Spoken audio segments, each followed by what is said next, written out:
Hello દોસ્તો, નમસ્કાર, જય શ્રી કૃષ્ણ, રામ રામ. કેમ છો બધા? ફાઇનલી તમે બધા જ લોકો એન્જિનિયરિંગ તરફ વળવાના છો અને એના માટે તમે એસીપીસી નું ફોર્મ ભરી દીધું હશે. જો નથી ભર્યું તો ભરવું કેમ જરૂરી છે? ઇમ્પ્રુવમેન્ટ એક્ઝામ આપવાના છો તો ફોર્મ ભરવું કે ના ભરવું? અહીંયા હું આ એક્ઝામમાં ફેલ થયો છું તો મારે ફોર્મ ભરવું કે ના ભરવું? આ બધા જ તમને ઘણા બધા કન્ફ્યુઝન હશે. આ બધા જ કન્ફ્યુઝન આજે હું તમારા સોલ્વ કરવાની છું. વિડીયોને આખો જોજો, વિડીયોને લાઈક કરજો અને બધા લોકો સુધી આ વિડીયો પહોંચાડી દેજો તાકી બધા લોકોના કન્ફ્યુઝન દૂર થઈ જાય અને બધા લોકો મને કોલ અને મેસેજ કરીને હેરાન કરવાનું બંધ કરી દે. તો ચલો શરૂ કરીએ છીએ આજના વિડીયોનું. મારું નામ છે ભૂમિ. તમારું બધાનું સ્વાગત છે પ્રિયેશ જ્ઞાનપીઠ યુટ્યુબ ચેનલ. વિડીયોને લાઈક અને શેર અને સબસ્ક્રાઇબ ખાસ કરી દેજો ચેનલને, કારણ કે તમને જ્યાં સુધી તમારી મનપસંદ કોલેજમાં એન્જિનિયરિંગમાં એડમિશન ના મળે ત્યાં સુધી હું તમારી સાથે રહેવાની છું. તો ખાસ કરીને આ ચેનલ સબસ્ક્રાઇબ કરવાનું ના ભૂલતા. વેરી મોસ્ટ ઇમ્પોર્ટન્ટ ચીઝ ભાઈ શું કે છે, તમને બધાને ખબર છે કે આપણી જે લાસ્ટ ડેટ છે 31 મે છે, રાઈટ? Very easy.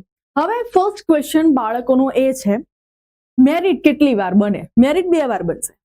જે આ વખતે મેઇન એક્ઝામ, જે વખત બોર્ડ એક્ઝામ થઈ એ પાસ થયા છે ને જેટલા પણ લોકો, હા, અને બધા લોકો જેને ફોર્મ ભર્યું છે, હા, જે પાસ થયા છે, ફોર્મ ભર્યું છે, બધાનું મેરિટ એકવાર બનશે, બરાબર છે? હવે પછી જ્યારે મેરિટ ચેન્જ થશે, જ્યારે હવે બધા લોકો ઇમ્પ્રુવમેન્ટ આપશે. જે લોકો ફેલ થયા છે એ પણ ઇમ્પ્રુવમેન્ટ આપશે, જે લોકો પાસ થયા છે અને રિઝલ્ટ ઇમ્પ્રુવ કર્યું છે એ પણ ઇમ્પ્રુવમેન્ટ આપશે. પછી પાછું ફરીથી જેટલા પણ લોકો હશે એ બધાનું ફરીથી મેરિટ ચેન્જ થશે. એવું નહીં દોસ્તો કે તમારું એકવાર મેરિટ બની ગયું, એકવાર રેન્ક જનરેટ થઈ ગયું એટલે તમારું ચેન્જ નહીં થાય, તમારું પણ ચેન્જ થશે. હવે ફોર એક્ઝામ્પલ હું બહુ મસ્ત વસ્તુ સમજાવું છું, ચલો સમજો. હવે ફોર એક્ઝામ્પલ આ એ કરીને કોઈ પર્સન છે, એને જ્યારે ફર્સ્ટ ટાઈમ મેરિટ બન્યું ને ત્યારે 132મો રેન્ક બનતો હતો અને સેકન્ડ ટાઈમ રેન્ક બન્યું ને ત્યારે 146મો રેન્ક બન્યો. હવે આ નીચે કેમ ગયું આનું ભાઈ 132 માંથી 146? કારણ કે ઘણા બધા સ્ટુડન્ટે એક્ઝામ આપી, હા, આના જેવા ઘણા બધા સ્ટુડન્ટે એક્ઝામ આપી, આને એક્ઝામ આપી નહીં, આને એક્ઝામ આપી લે, આનું રિઝલ્ટ તો જે હતું એટલું જ રહ્યું. પણ બીજા બધા સ્ટુડન્ટ્સ એક્ઝામ આપીને એમનું રિઝલ્ટ ઇમ્પ્રુવ કરી દીધું. એટલે આ જે રેન્ક હતો એના કરતા જેને રેન્ક વધારે લાવી દીધો ઇમ્પ્રુવમેન્ટમાં એને રેન્ક લઈ લીધો ને એટલા માટે આનું રિઝલ્ટ શું થઈ ગયું? ડાઉન થઈ ગયું, મેરિટ ડાઉન થઈ ગયું. એટલે વેરી મોસ્ટ ઇમ્પોર્ટન્ટ વસ્તુ ભાઈ, ઇમ્પ્રુવમેન્ટ એક્ઝામ આપી એટલા માટે જ જરૂરી છે કારણ કે આખું મેરિટ ઉપર નીચે થશે. જે ફેલ વાળા હશે એ પાસમાં આવી જશે, હોપસો પાસ થઈ જ જાય ને એમનું મેરિટ બની જાય. અને જે લોકોનું રિઝલ્ટ ઓછું આવ્યું છે એ રિઝલ્ટ પોતાનું ઇમ્પ્રુવ કરશે. કદાચ એવું પણ બની શકે કે ભાઈ આ રિઝલ્ટ તમારું હાઈએસ્ટ જવાનું છે, કારણ કે ઓબ્વિયસલી આપણે હાઈએસ્ટ માર્ક્સ જ કન્સિડર થાય છે. એટલે કહું છું મેરિટ 2 વાર બનશે. પહેલી વખત મેરિટ બનશે એ પાસ વાળા સ્ટુડન્ટ્સનું બનશે, અત્યારે જેટલા પણ લોકોએ ફોર્મ ભર્યું છે. મેરિટ 2 તમારું જે બનશે એમાં તમારા બધાના પણ મેરિટ ચેન્જ થશે, પ્લસ એની સાથે સાથે જે ફેલ વાળા સ્ટુડન્ટ એક્ઝામ આપશે પાસ થશે. પણ એ ફેલ વાળા સ્ટુડન્ટ પાસ થશે એના માટે હું શું કહું છું ખબર છે? એ બધા સ્ટુડન્ટે પણ અત્યારે આ ફોર્મ ભરી દેવાનું છે. હવે તમે એમ કહો છો મેડમ ખબર ના પડી, અત્યારે તમે ફેલ થયા છો ને, હવે તમને એવું થાય કે ભાઈ પાસ થઈશું ઇમ્પ્રુવમેન્ટમાં તો જોઈ લેશું ફોર્મ ભરો. ના ભાઈ, તમે ફેલ થયા છો તો પણ તમારે આ ફોર્મ ભરી દેવાનું છે. કારણ કે જ્યારે તમે ઇમ્પ્રુવમેન્ટ એક્ઝામ આપશો અને પાસ થશો તો ઓટોમેટિકલી એસીપીસી ગુજરાત બોર્ડની વેબસાઇટ પરથી તમારું રિઝલ્ટ લઈને તમને પાસ કન્સિડર કરીને તમારું મેરિટમાં નામ આવી જશે. એટલે પાસ થવાની આશા અથવા તો પાસ થઈશ એના પછી ફોર્મ ભરીશ એ બધું મગજમાંથી મેન્ટાલિટી છોડ દો. અત્યારે તમે ફેલ થયા છો તો પણ તમારે એસીપીસી નું ફોર્મ ભરી દેવાનું છે. Candidate shall not wait for the original marksheet. એ તો આપણે વાત થઈ ગઈ કે માર્કશીટની.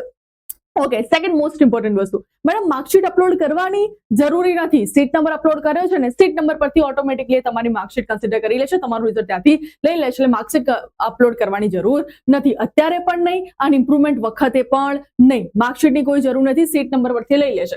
Ensure that the candidate shall submit the registration fee. કારણ કે જો તમે એસીપીસી નું ફોર્મ ભરશો તો તમારે રજિસ્ટ્રેશન ફી ભરવાની તો કંઈક હશે જ, એ તમારે ભરવી પડશે.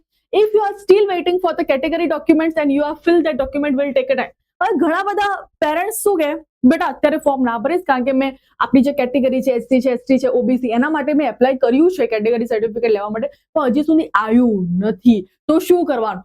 નથી આવ્યું ને તો પણ અત્યારે તમારે ફોર્મ ભરી દેવાનું છે. જ્યારે આવે ત્યારે અપલોડ કરી દેજો, બરાબર છે? હવે મોસ્ટ ઇમ્પોર્ટન્ટ વસ્તુ, તમને શું લાગે છે કે ડોક્યુમેન્ટ વેરિફિકેશન માટે ક્યાંય તમારે ઓફલાઈન જવાનું છે? ના, ડોક્યુમેન્ટ વેરિફિકેશન તમારું ઓનલાઈન જ થશે. અને ઓનલાઈન જ્યારે ડોક્યુમેન્ટ વેરિફિકેશન થશે અને કંઈ પણ પ્રોબ્લેમ આવશે કેટેગરી સર્ટિફિકેટમાં તો તમારી કેટેગરી ઓપનમાં દેખાશે. ઓકે, એ વસ્તુ ખાસ યાદ રાખજો. Complete registration now. You can request to change the details up to 12/06/2026 through the query ક્વેરીનું આ તમને ઓપ્શન જોવા મળશે ને ત્યાં સુધી તમે તમારા જે પણ પોર્ટલમાં તમારે કંઈ ચેન્જીસ કરવા હોય તો કરી શકો છો, પરંતુ રજીસ્ટ્રેશન આપણે કરીને રાખવાનું છે. ઓકે, જ્યારે પણ તમારા ડોક્યુમેન્ટ કે બધું વેરિફિકેશન થશે ને ત્યારે ડિસ્પેન્સરી, કદાચ કોઈ પણ પ્રોબ્લેમ અમને દેખાય છે તો ડિસ્પેન્સરી કરીને તમને લખીને આવશે કે ભાઈ આ વસ્તુમાં આ પ્રોબ્લેમ છે, આ વસ્તુ પેન્ડિંગ દેખાય છે, તો ડિસ્પેન્સરી તમારે ખાસ સોલ્વ કરવાની રહેશે. એ વસ્તુ જ્યારે પણ આવશે કોઈના થ્રુ અથવા તો કોઈના વેબસાઇટમાં આપણે, તો આપણે ડેફિનેટલી હું તમને એક્સપ્લેન કરીશ કે ડિસ્પેન્સરી શું છે અને કઈ રીતે એને સોલ્વ કરવાની હોય છે. If still you are appearing for an improvement exam you can register right now. તો મોસ્ટલી મેં ઘણા બધા ડાઉટ તમારા સોલ્વ કરી દીધા છે. હજી પણ જો તમારા ડાઉટ આના રિલેટેડ રહી ગયા છે તો કોમેન્ટ કરજો. હું ડેફિનેટલી ટ્રાય કરીશ કે ફરીથી એક વિડીયો બનાવું અને બધા ડાઉટ તમારા સોલ્વ થઈ જાય, કારણ કે એક એવી વસ્તુ છે કે જેમાં તમને સારી એવી મનપસંદ બ્રાન્ચ અને મનપસંદ કોલેજ મળવાની છે. તો એસીપીસી ને હલકામાં લેતા નહીં, બધી જ વસ્તુ પરફેક્ટલી કરજો. એમાં હું ખાસ કરીને વાત કરીશ કેટેગરી સર્ટિફિકેટની, કારણ કે ઘણા બધા પેરેન્ટ્સ જે છે on time category certificate upload નથી કરી શક્યા, જેના લીધે એમના મેરિટમાં ઘણો બધો ચેન્જ થઈ શકે છે, કારણ કે SC ST કેટેગરીનું મેરિટ અલગ બને, ઓપનનું અલગ બને.